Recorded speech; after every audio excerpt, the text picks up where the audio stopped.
Today, the article begins by saying sometimes a pop song is just a catchy tune. A pop song is a song. Pop is short for popular. It just means a song that you're likely to hear on the radio, and probably over and over and over again.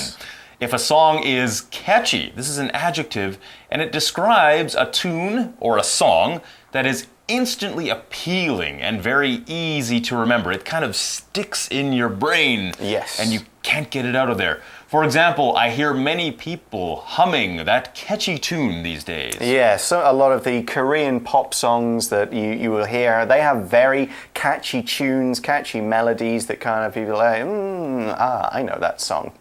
Now, in Taiwan, however, even popular music has often served to mirror society. So, as well as entertaining people, even popular music is doing that, of course, that's its function, that's its main job, just to entertain, but it's also served to mirror society. We'll find out what that means here.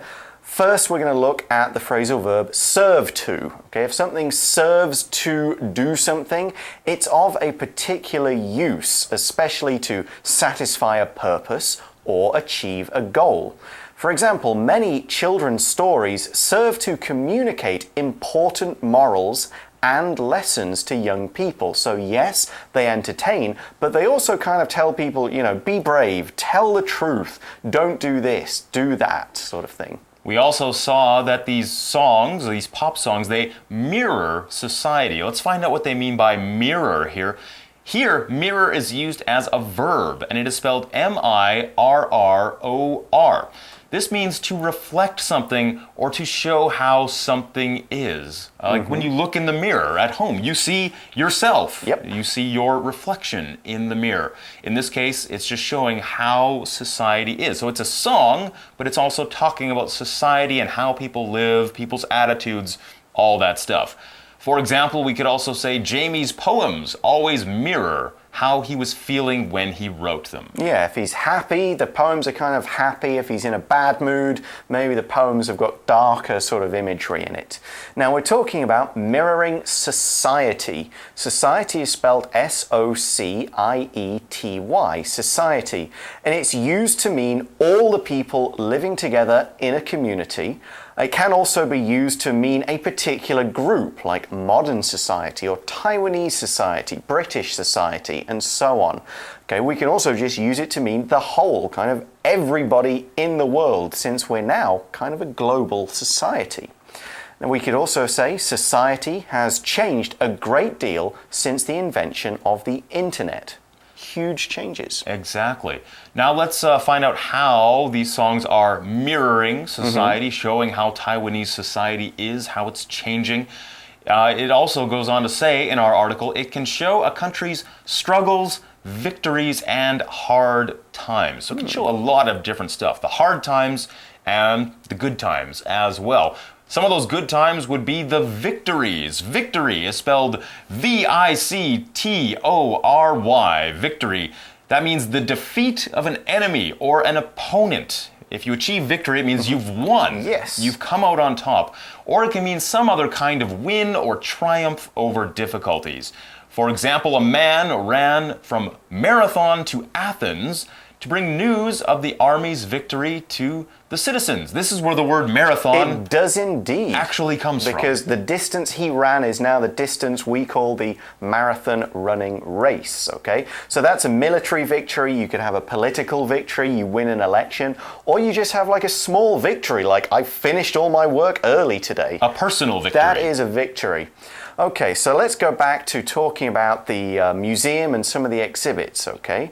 For example, the article says, the Splendid Voices section of the exhibition shows how the messages of Taiwanese pop songs have changed over the decades. So what were people singing about? What were the themes of their songs? You know, was it love? Was it always love? Was it family? Was it life and daily life? And how has daily life changed? That's what we mean here.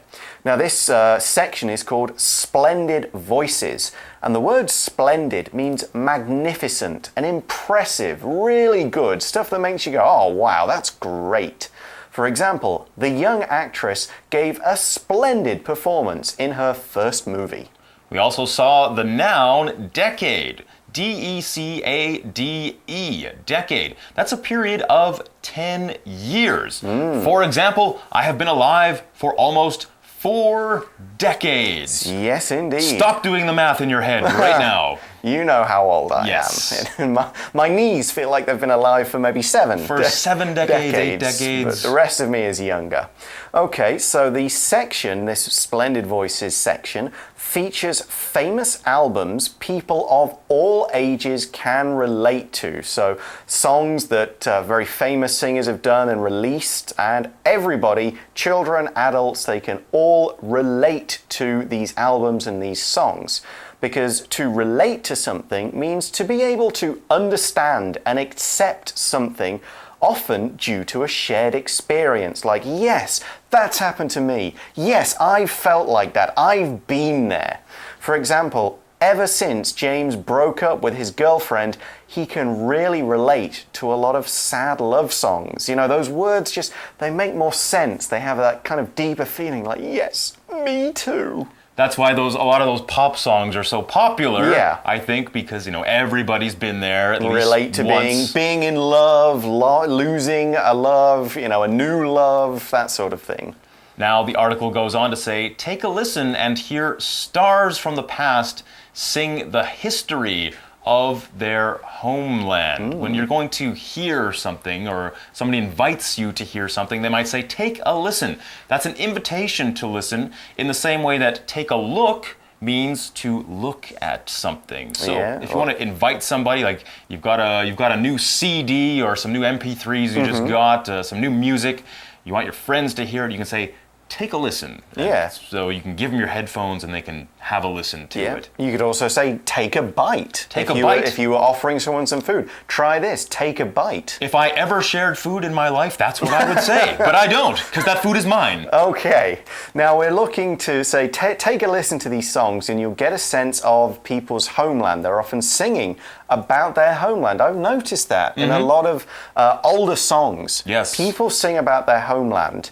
This doesn't happen a lot in the UK. I can't think of many songs in the last sort of 30 years in my lifetime that are about the UK or Not about usually. England. I don't think No. they would be as popular if... But they probably were in wartime. Exactly. People would have sung those songs about how much they loved their country in wartime. Now, we can also say country, we can say homeland, okay? Homeland means the country you were born in, or at least you spent most of your childhood in. You could have been born somewhere and left there when you were maybe 3 months old. That's not really your homeland if you've grown up somewhere else. Now, I might say, sometimes I miss the cooler summers of my homeland. Yes, especially this past summer. This past summer just got a little bit too hot, and every now and again I felt, it would just be nice to have a little break from that and go to England and enjoy a summer where I could sit outside and it wouldn't be just sweating all the time. To go outside without bursting into flames would be nice. Too.